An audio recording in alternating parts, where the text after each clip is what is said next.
Professeur Larpic, pour le pilote, on avait rendez-vous? Je suis désolé, je l'attendais pas si tôt. Je me dépêche. Professeur Larpic, transformation...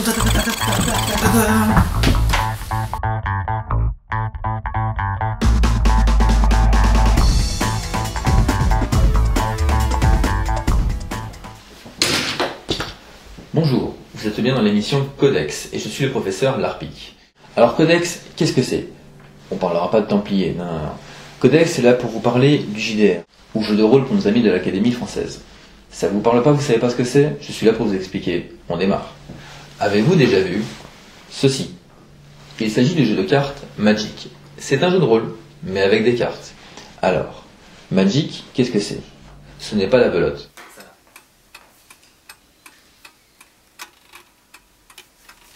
Belote. Je coupe. Je surcoupe. Quoi? Mais tu peux pas surcouper? Bah si, et Jean-Michel en position sur une carte-soleil. Mais c'est n'importe quoi, bordel, on arrête là. Magic, c'est un jeu où vous devez collectionner des cartes. Ces cartes, vous les achetez dans des paquets. Et bien sûr, vous ne savez pas ce qu'il y a dedans. Sachez qu'il y a environ 10 000 sortes de cartes différentes qui ont été éditées depuis la création. Alors, il va falloir voir avec vos camarades pour les échanger. Ça vous rappelle peut-être ces scènes étranges au fond des couloirs au lycée où vos copains étaient en train d'échanger ou négocier. C'était vraiment bizarre, non? Au-delà de l'aspect collection, ces cartes sont faites pour jouer.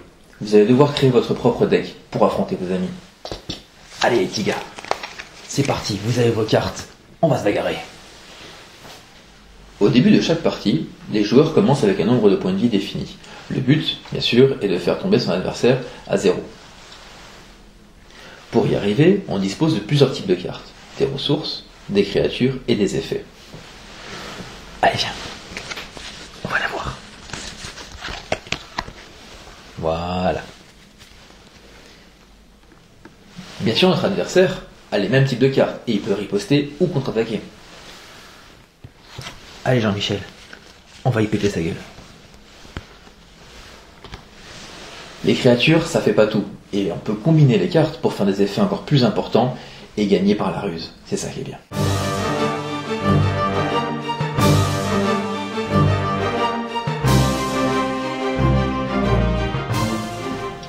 Beau mouvement Jean-Michel. Tu l'as défoncé. Magic et les jeux qui lui ressemblent ne sont pas que des jeux des cours de récré.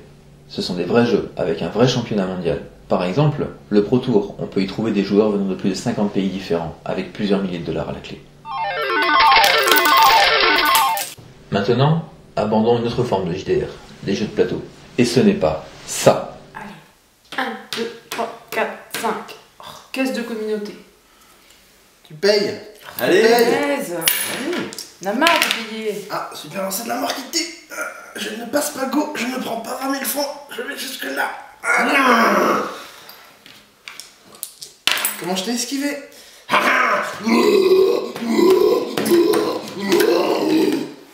J'ai gagné. c'est pas vraiment de ce genre de jeu de plateau dont je parlais.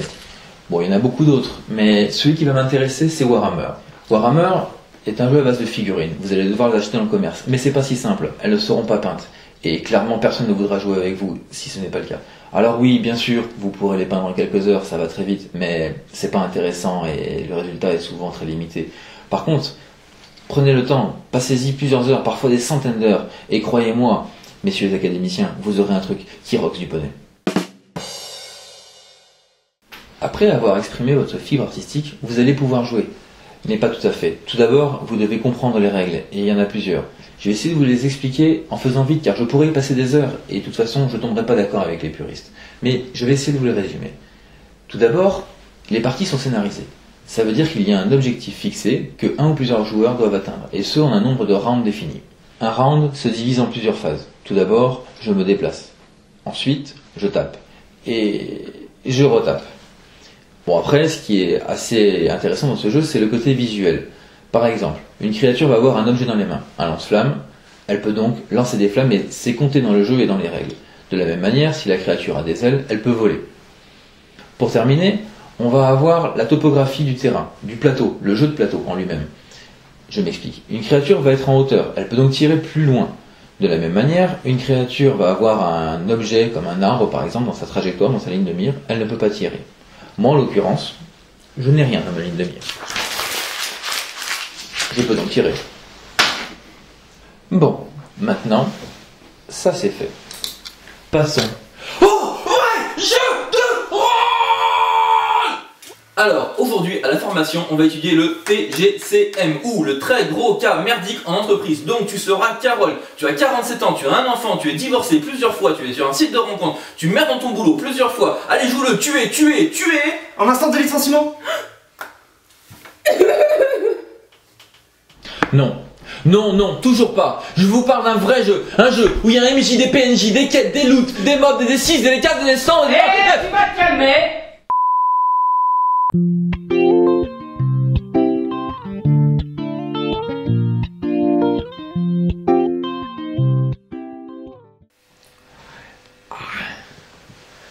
Bon, plus sérieusement, je parle d'un type de jeu qui pour moi est la base de tout cet univers. Je parle d'un type de jeu où on réunit plusieurs amis autour d'une table avec beaucoup de temps devant nous. Je parle d'un type de jeu où l'un d'entre eux, le MJ, sera notre guide spirituel et va nous emmener dans un merveilleux voyage dans son scénario qu'il aura préparé longtemps à l'avance. Je parle d'un type de jeu où ce même MJ connaît toutes les règles par cœur. Enfin...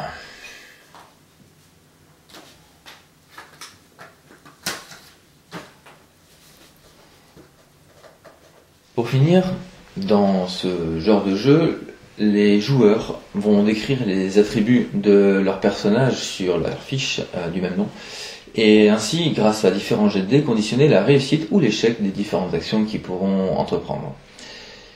Pour conclure, je dirais juste que ce jeu, cet univers, cette aventure fait appel à des valeurs qui me sont chères, telles que la convivialité, le partage, la sociabilité, l'entraide, les amis, la bière, les chips et tout ça, ça fait la beauté de ce magnifique univers.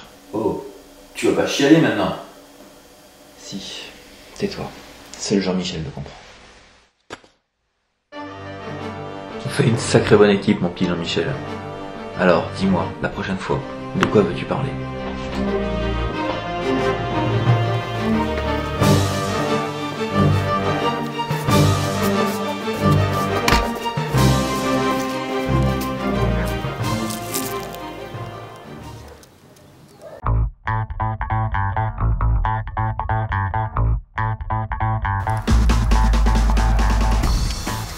Alors Jean-Michel, c'est ton dernier mot ?